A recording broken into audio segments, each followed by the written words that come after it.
And welcome to the JJKN 3x3, where the elite come to compete podcast. My name is Jason Newsham. I am your host as well as president of JJKN 3x3. We have a great week ahead. We have our first Saginaw Valley Showdown on Thursday, June 30th. We're going to talk about that here shortly. We also have a special guest. Chuck Arnold will be joining us here on the Jolt Credit Union phone line here just momentarily. Chuck is the principal at USA High School over in Unionville Seaboing, but he is also a committee member of Team USA for the men's national team for 3x3. He has been involved pretty much since the 3x3 infancy as a player, as a tournament organizer overseas, came back to the States and has settled back to his hometown of Unionville. So we'll be bringing him on shortly. Before we do that, we're going to go to break here real quick. Going to talk a little bit about our June 30th showdown. I'm excited because we have some very good basketball talent, a lot of nice rising sophomores, rising juniors, a couple of rising freshmen, sprinkled in with some seniors. It'll be several of their first experience with the 3x3 game, with the ball, with the shot clock, with the speed, with the pace. But we are excited about the level of talent we're going to be able to showcase on Thursday. We're going to talk about that, talk about the teams, talk about the breakdown. As soon as we return from this brief message from one of our sponsors, you're listening to the Where the Elite Come to Compete podcast on JJKN 3x3. Do something good? Get rewarded. At Jolt Credit Union, get rewarded for doing what you already do. Our free Kasasa Cashback checking account rewards you 2.5% cash back and refunds up to $25 a month on ATM withdrawal fees. Jolt Credit Union. Like you, we go all in. Sign up for free at joltcu.com. Qualifications, rules, and limitations apply. Rates, rewards, and restrictions may vary by account. Contact Jolt Credit Union for details. Federally insured by NCUA. And welcome back to the Where the Elite Come to Compete podcast. My name is Jason Newsham. I just want to talk real quick about our June 30th Saginaw Valley Showdown that will take place at All Saints Gymnasium. Location for the gym is 2306 South Monroe Street here in Bay City, 48708 if you're coming from out of town and would like to see what it's all about. Fans, parents, $5 admission. Players are actually have no cost for the event, so we were able to lock in quite a few nice, talented players. Just taking a quick look on the girls' side, we have players from Western, from Midland High, from Pinconning, Midland Dow, Bay City Central, Saginaw Valley, Lutheran, John Glenn, Essexville Garber, Saginaw Heritage, Frankenmuth. Hemlock. So we've got players from a wide variety of schools here in the Great Lakes Bay region. Certainly excited to see exactly how they react and how they adjust to the game, the way that 3x3 is played. But each team pretty much has a couple of shooters, a couple of ball handlers, and a couple of rim protectors. Arguably, one of the top players in the that will be playing that night will be Zaria Mitchell from Saginaw Heritage. Looking forward to seeing her. A couple of other players.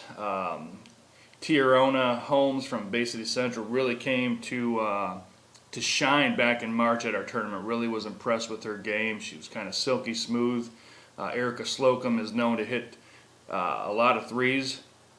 She's from Bay City Western. Kylie Miller from Hemlock is another player that we're going to keep our eye on. Our three players from Midland Dow. Anyone that knows anything about Dow High School and Coach Tyson knows that Ava Kroll, Dalton DeBoer, and Estelle Weiss are more than likely going to be able to shoot the ball. And speaking of shooting, Greer Anderson, who hit about 17 threes in 45 seconds in our three-point shootout back in March, will be on Team Millars.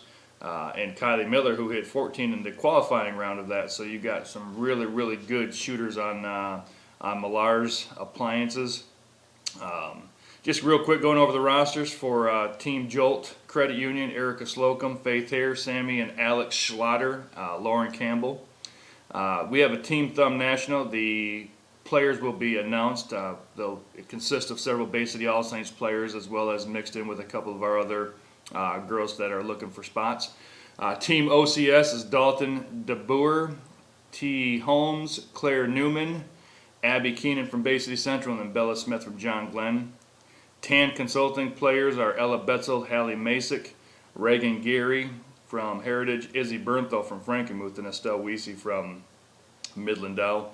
The Hawks, all coming from Heritage, Park Liggins, Jillian Maloney, Zaria Mitchell, as I mentioned, and then Danica.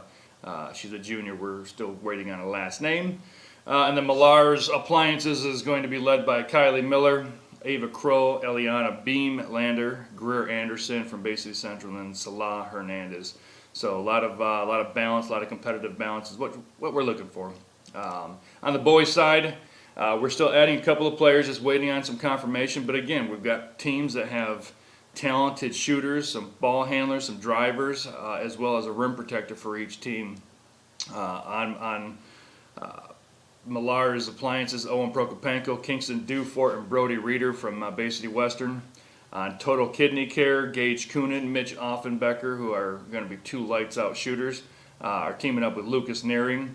Essexville Garber, kind of a post, but he can step outside and hit.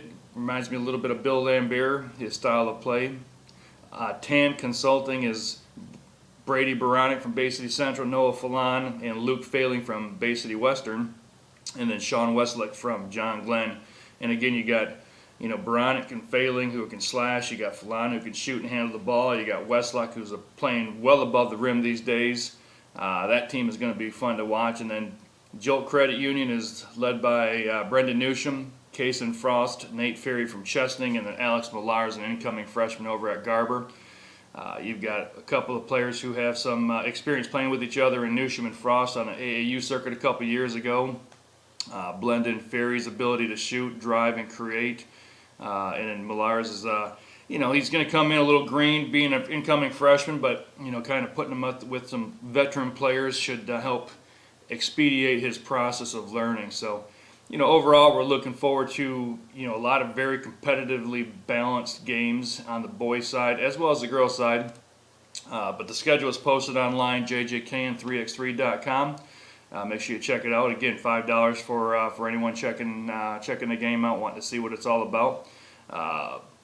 When we get back from this next break, we will be bringing Chuck Arnold on with us to the Jolt Credit Union hotline, the phone line, I should say, not the hotline, the phone line. So we're going to talk a little 3x3. It's exciting because the U.S. Is playing today, and we're going to talk about what his roles are. You're listening to the Where the Elite Come to Compete podcast here on JJKN 3x3. Mark your calendars for Saturday, July 23rd, as JJKN 3x3 will bring its nonstop, fast-paced action to the city of Midland and Midland Dow High School. Divisions are for grades 5th all the way through varsity and includes boys and girls divisions. Don't miss out on your opportunity. For more information or to register, visit jjkn3x3.com. And remember, JJKN3x3 is where the elite come to compete. And welcome back to the JJKN3x3 Where the Elite Come to Compete podcast. Joining us now on the Jolt Credit Union studio hotline is going to be Chuck Arnold, who is the principal over at USA High School in the Thumb, as well as, I'll let him explain what he does for the USA Basketball 3x3 program. Chuck, welcome to the show. Thanks for having me. No, absolutely. Great to have you. I know we've been trying to connect for a little while. You were busy a couple of weeks ago down trying to get a team ready for the World Cup that's happening right now over in Antwerp. But just tell us a little bit about what your role is and just really how you came into it. Well, how I came into it is quite a long story, but it started with I've been a world tour organizer in Malaysia. I've been a challenger, the Penang Challenger that was based out of Penang, Malaysia. I started back in 2015, and that was when FIBA 3-on-3, that was even before FIBA had their official basketball, when we were using the size 6, the women's FIBA international basketball. And so I was kind of in it from the beginnings of them developing their international basis. I was a coach overseas as well, and so FIBA had brought me in to help develop their what they call the fast track 3x3 program, where me and some of the FIBA guys, a Slovenian coach, German coach, went around to a lot of different countries and helped teach the national programs what 3-on-3 basketball was. And we would do these fast track programs where we'd invite 3 different countries to a location and take them through a program, a coaching program, and then a small tournament for point values. And so I got an opportunity to get close with a lot of these different countries that are competing in the Olympics and World Cup. I know them pretty well. So then when I moved back from the U.S., I was put in contact with USA. FIBA put me in contact with our U.S. heads of the basketball, 3-on-3 basketball program.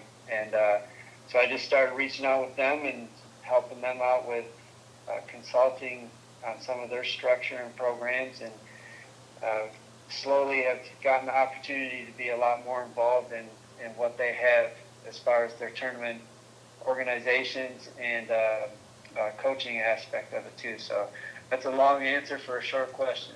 Well, no, that's great. I do, you mentioned something that I get asked this quite a bit, but what was FIBA's reasoning behind developing the ball, which is a women's size but a men's weight, in terms of like what went into their decision to go away from a straight women's basketball, and what made them really decide on using it as the universal for men's and women? So that's a great question. Part of my beginnings in being with FIBA 3-on-3 was their push from the very beginning was that this was going to be what they viewed as equivalent to our NBA as far as business structure. So they wanted FIBA 3-on-3 to be a separate entity than 5-on-5 basketball. But their biggest goal that they thought would drive this to be highly successful was making it to the Olympics. And in order to be an Olympic sport, they had to really be able to define that it is a completely different sport than 5-on-5 basketball. And so they couldn't use a regular 5-on-5 basketball in order to make that bid to the IOC to become an Olympic sport. So they had to create a unique basketball. If you ever get an opportunity to go into the basketball museum in Geneva, you can see some of the early models, like Molten had a version of it. Right. There was a couple of companies that had a version that they sampled and tested before they went with the Wilson Wave.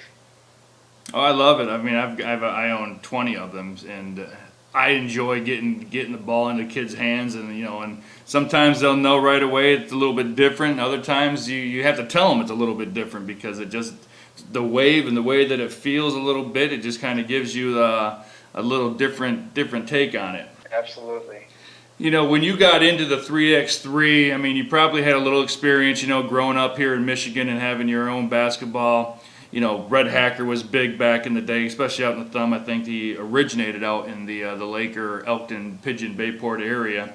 How did you really take to the version that we now watch in the Olympics, and we watch on the YouTube FIBA 3x3 channel when we're watching the World Cup right now? What was it about the game that you really took a love to?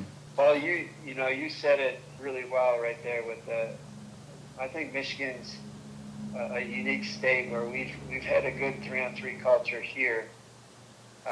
Growing up, I think every single weekend out of the summer I was playing either Red Hacker or street ball. I used to have some tournaments or Gus Smacker. And when I moved overseas, part of what I was doing is I was getting back into playing a little bit too, and so I just had that itch to play again.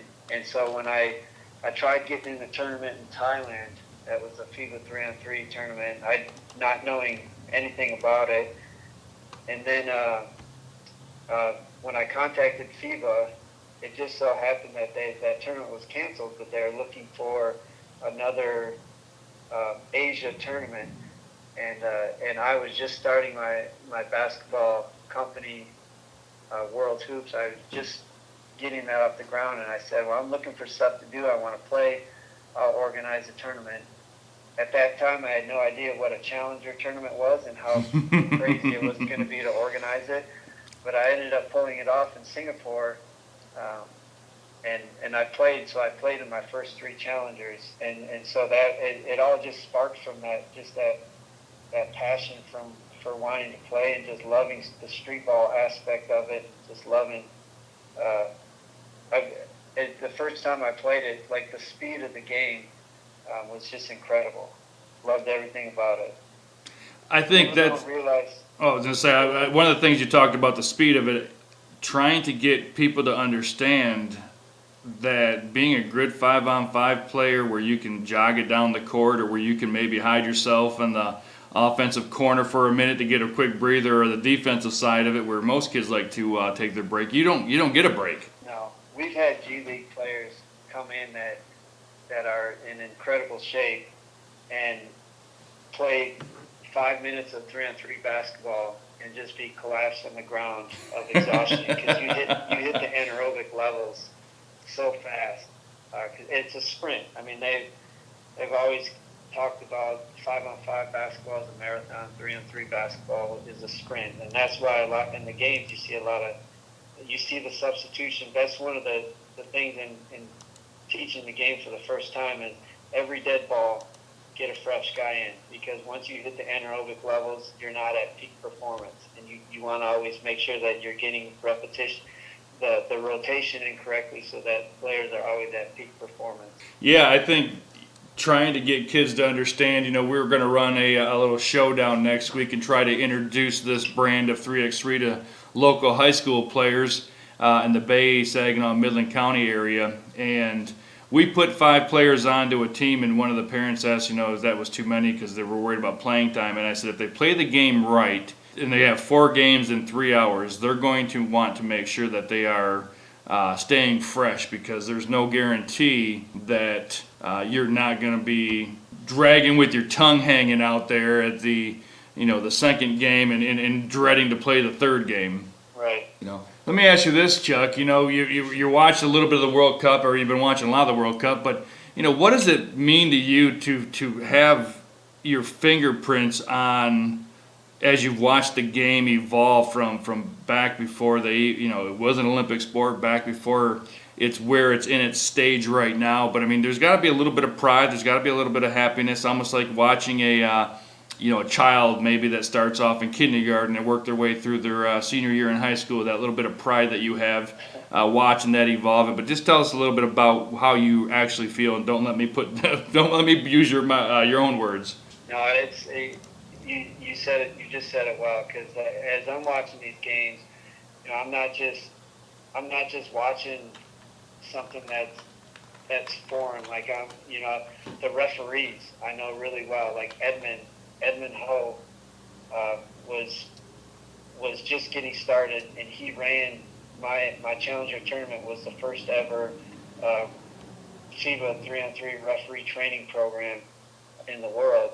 And Edmund and I were close because he ran that every single year to train all these referees. And then Eddie Lau, who's another referee there, is a Malaysian referee that's a product of the program.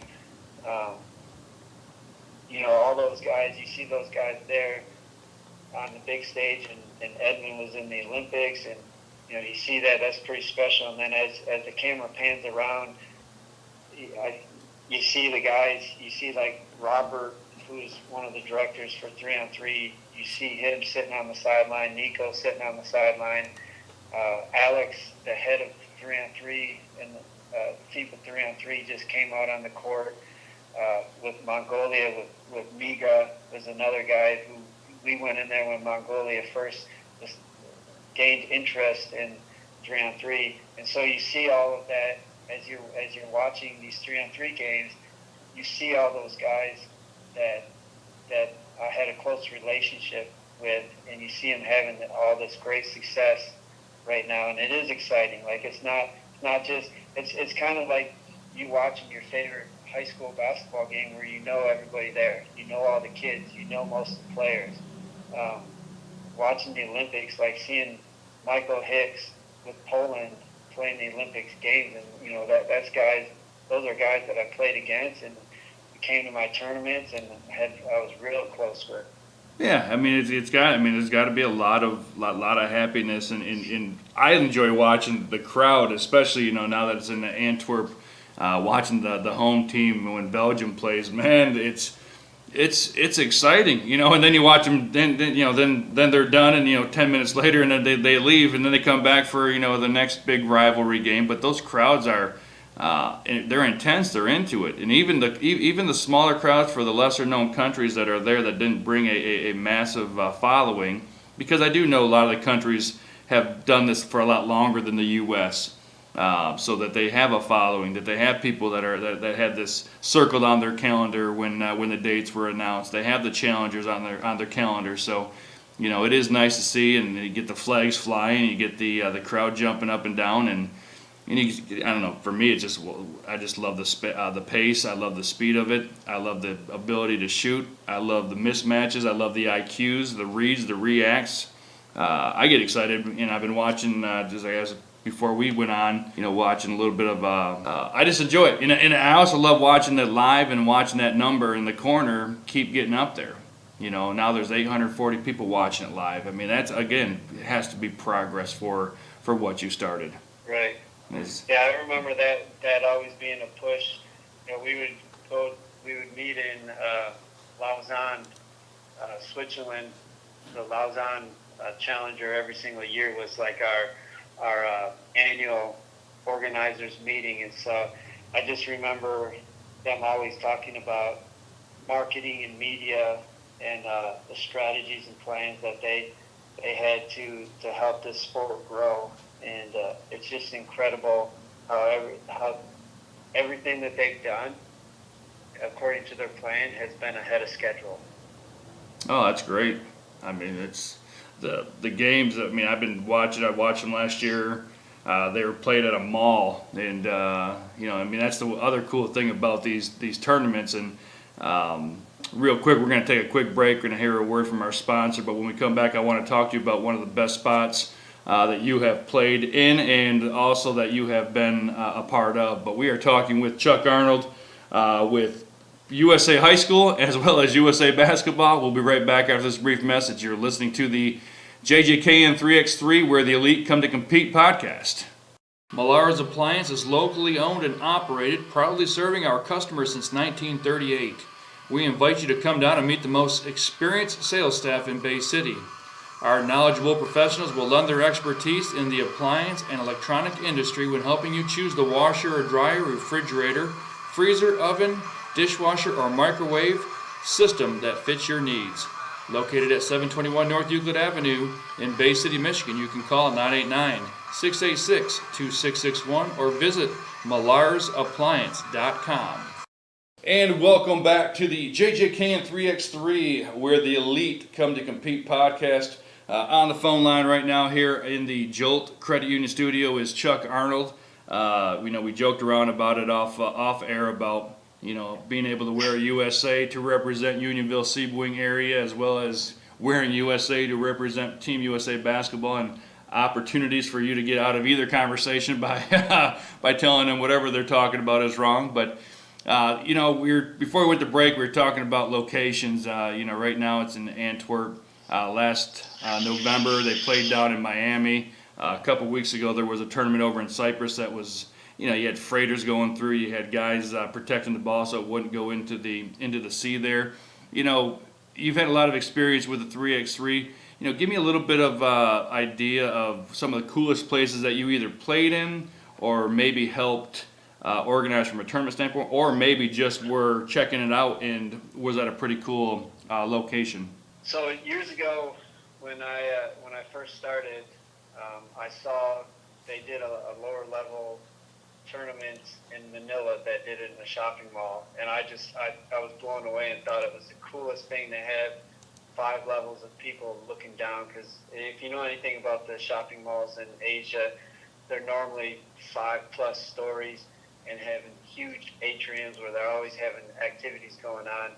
And so my Penang Challenger was one of the first tournaments to actually set up inside of a shopping mall. And when we did that, it was so popular, so successful that FIBA had me write up a plan to send to them so other organizers could look at some of the logistics on how we made that happen in case they wanted to do that same concept. So I was really proud that we had, at that mall, we had 4 levels of people looking down on the tournament. And it was just an incredible dynamic.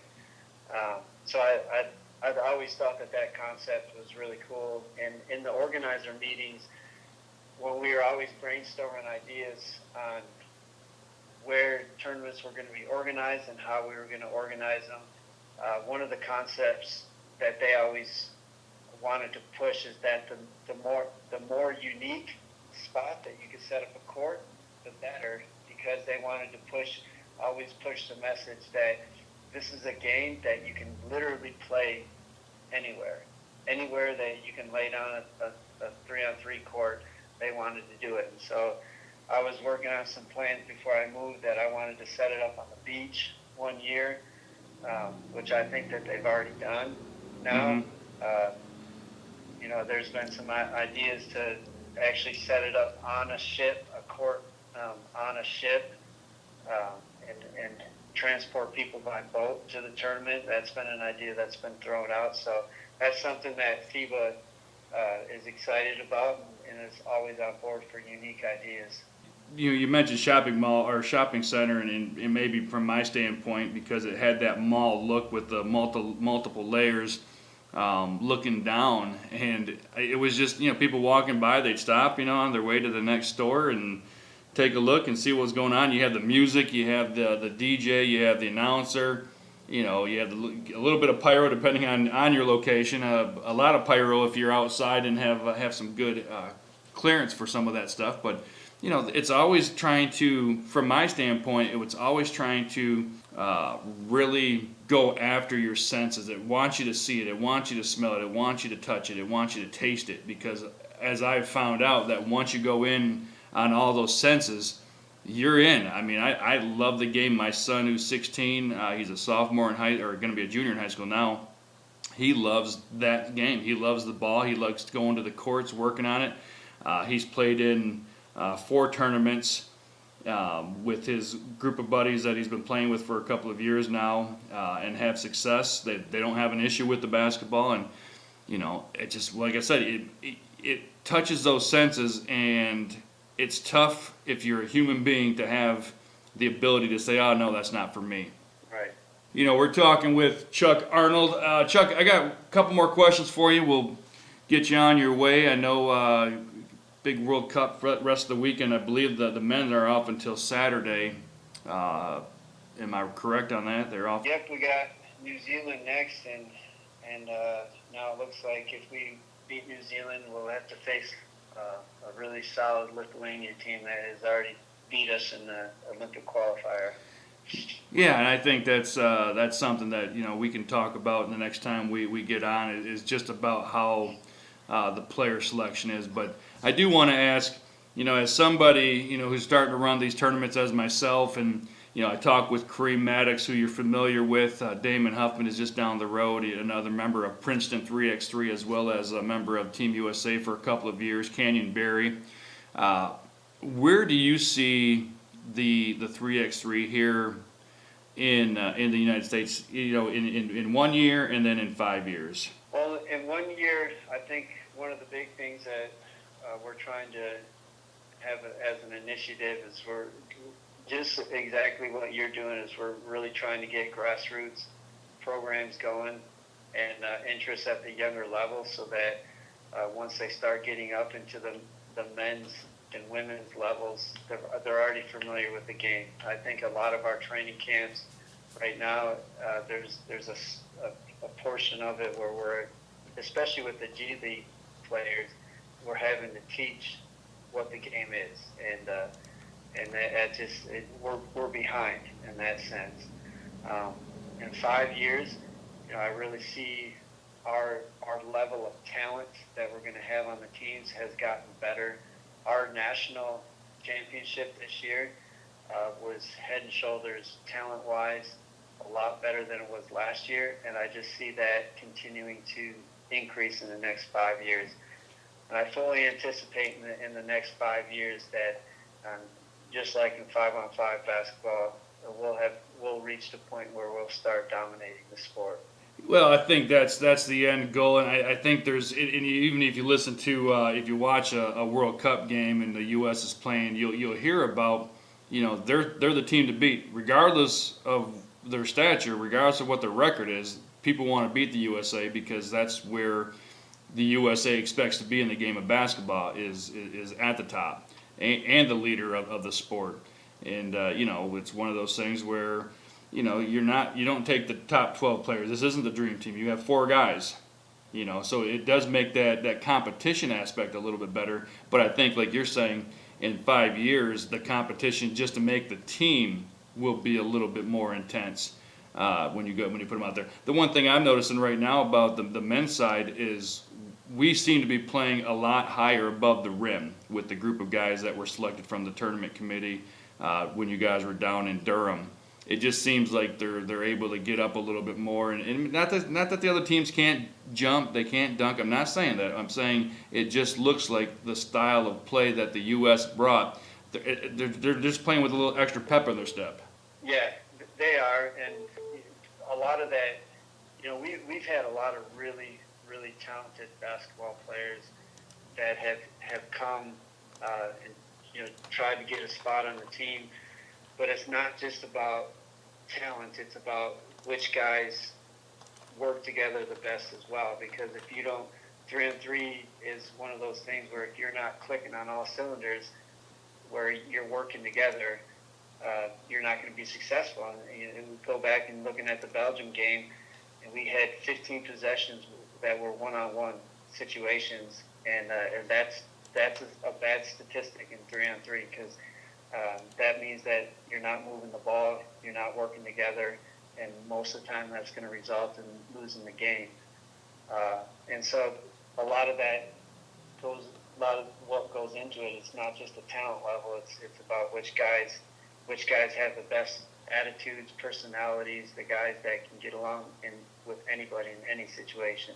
We are talking with Chuck Arnold. Chuck, I want to thank you for your time. I know you're busy. I do intend to reach back out maybe the next couple of weeks just to check in and see what's new and just honestly just talk a little bit more 3x3, because as we're getting more and more people that are playing the style of 3x3, I want to be able to show them a local person and talking to a local person that has a lot of experience in this game.